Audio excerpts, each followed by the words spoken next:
Hello again, and welcome to Instructor Powell's problem resolution for today.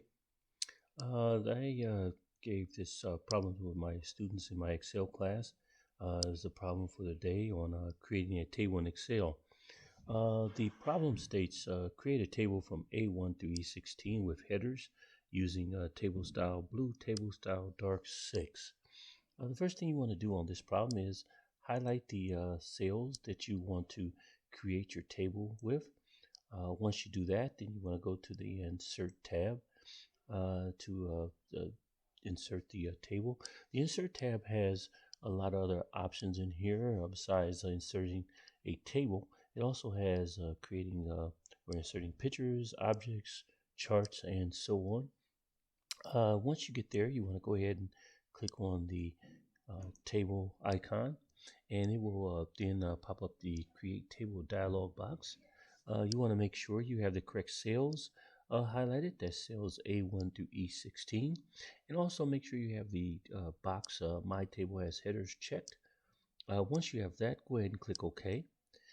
Excel will automatically go ahead and create you a table with its default table style. So the next thing you need to do is change it to blue table style dark 6. You want to go ahead and go to the table design tab and then go over to the table styles here group.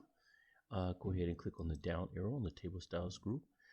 It'll load all the table styles that it has available, the light ones, the medium, as well as the dark ones. And that's the area we want, is the dark table styles. Want to go ahead and hover over the table styles there, and then go ahead and find the correct style that you should have, which is right here, which is blue table style dark 6. You want to go ahead and click on that.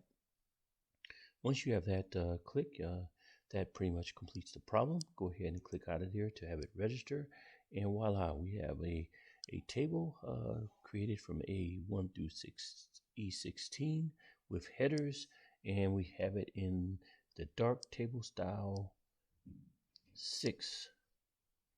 That completes your problem. Look forward to working on another problem with you again. This is Instructor Powell.